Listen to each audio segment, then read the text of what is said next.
Welcome to another movie plot and enjoy the memories. It begins in the distant past with a Druid cult performing a ritual upon a very possessed-looking woman.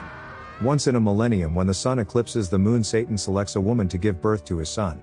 And every time Druids have prevented it using 6 magical runestones that create light to vanquish the darkness. This time they're suddenly set upon by religious fanatics who think this is satanic, so what would Jesus do but brutally massacre the entire group? All of the Druids die except for one who manages to protect 2 runestones while the soldiers take the rest and kill the obvious witch. In the present day our young antagonist Kenny's from a long line of Druids, but he doesn't know it yet and instead works as a bold boy. The actress Samantha also doesn't know she's a Druid and keeps her relationship with Kenny a secret from everyone, including her father Ted. The priest is also a Druid but neglects his duties and never intends to inform Samantha of her destiny to exorcise demons from pregnant women. While walking home, the 25-year-old Andy gives the school bully speech of "Stay away from my girl," but Kenny's father just happens to be lurking nearby. Yet another Druid, he activates the sprinklers, causing Andy and his boys to run away as they must be terrified of water. He wanders down Main Street when suddenly lightning strikes a tree, causing sawdust to fall in what William describes as the sign of his birth. What that means is that this young woman in possession of a runestone has been chosen by Satan and is about to get pregnant. She looks out her window at the eclipse when suddenly getting impregnated by the one-pump Prince of Darkness and growing an enormous belly. A demonic slug crawls out of her that the first time mother warns her dog not to go near, but the pooch doesn't listen and gets ragdolled to death. From the fleshy blob emerges the Warlock, son of Beelzebub, who chases his terrified mother around the house with his tackle on full display. He also behaves like a child and levitates at the bathroom window while crying for his mother to let him inside. I guess she refused, because the next scene is her corpse laid out on the table being used as a conduit for the Warlock to commune with his father. Satan gives Beelzebaby until the end of the eclipse to locate all 6 runestones, which when combined have the power to open the gates of hell. The Warlock peels the flesh from the possessed woman's stomach and turns it into a map to locate them before killing his mother's date off screen, who might have survived if he just didn't dress like a magician. In the morning, William the Wise goes to see 2 more of the local Druids, Ethan and Franks, to show them what that sawdust do. The 3 learn from a magic cockroach that the Warlocks returned and have prepared their whole life to defeat him, but are now old and weak. The roach compass can lead the Druids to the Warlock, but first they need to recruit Kenny, who swims in his pants. He's with Samantha, who talks about not going to college to look after her elderly father when Willie and Franks arrive, so she runs away for some reason. These are 20-plus-year-olds behaving like children, remember, so William blows a hole in his son's chest as he's finally had enough. It's actually part of a Druid's New Age ritual that involves sprinkling a little magic on Kenny's wounds to resurrect him into some kind of Super Kenny. They fill him in on the plot of the movie and say that Kenny will become a great warrior once he learns how to use his Druid abilities. When they return to town, all the birds have dropped dead, so the villagers persecute the Druids as they've always been a bit weird. Samantha's father protects them because he knows this is a sign of the Warlock, but he still doesn't like them and keeps his daughter away from Kenny. Over the next few presumably days, William trains his son to become a Druid, which basically just means he can make things float and speak with trees. Meanwhile, the Warlock uses the corpse of a taxi driver to take him to the next runestone, which is at a fashion show in the city. It's currently being worn by a runway model, so when the Warlock notices it from the crowd, he pursues the lady backstage. The show's presenter Paula says that it isn't for sale, so the charismatic stranger tells her to follow him if she wants to see something cool.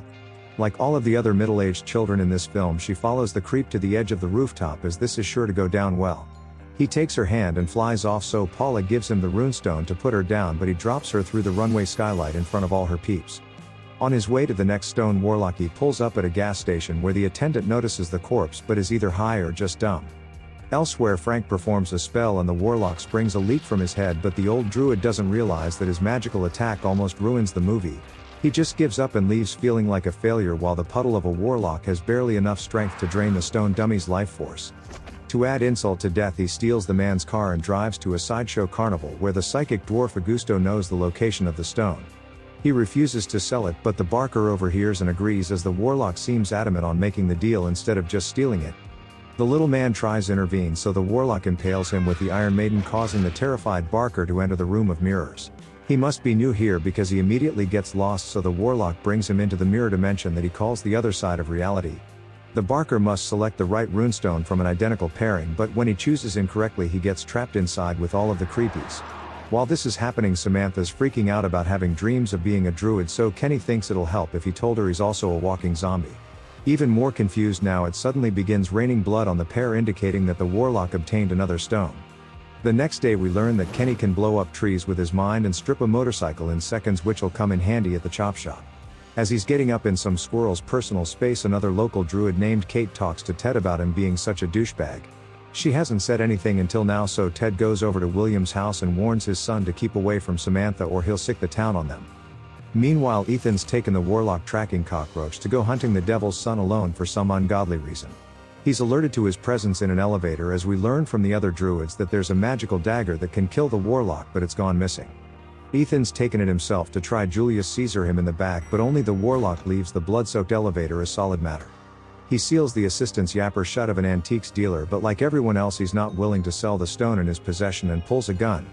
The Warlock entices the avid collector with the chance to see his runestone alongside its companion pieces, so how could he ever resist? Sinclair's willing to part with his stone when offered the rarest piece of art he could possibly imagine, but that's just more Warlock trickery.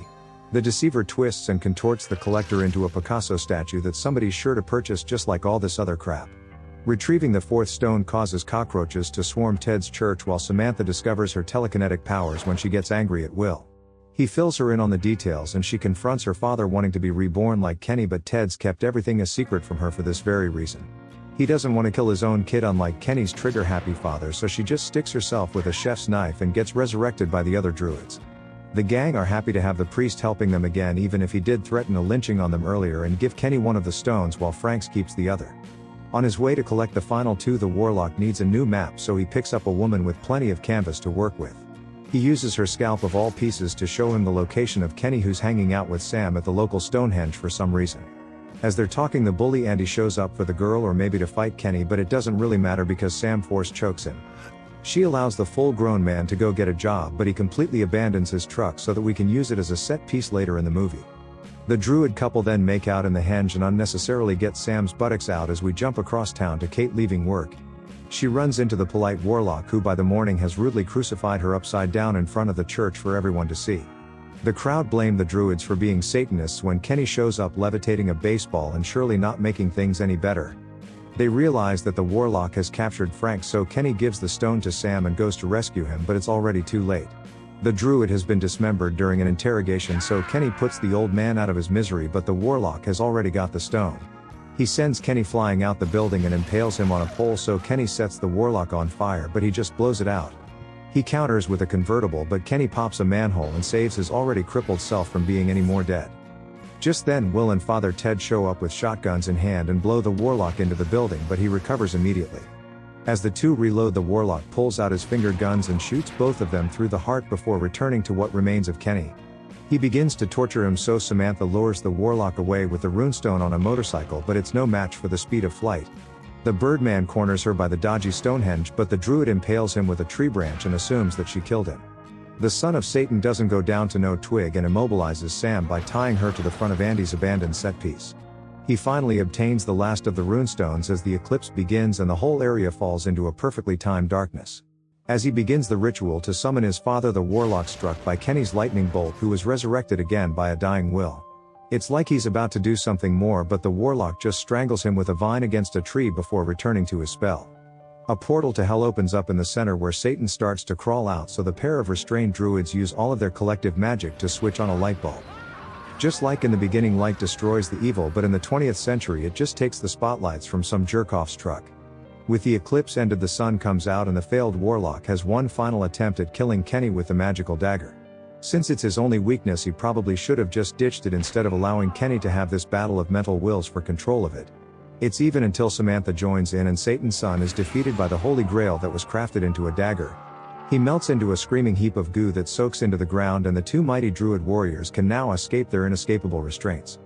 Before leaving, Samantha collects the runestones, but the Warlock snatches one and takes it underground to possibly return in a sequel. The implications that now Sam's free of her father to travel, but they're no doubt wanted for all of these murders. And the movie ends.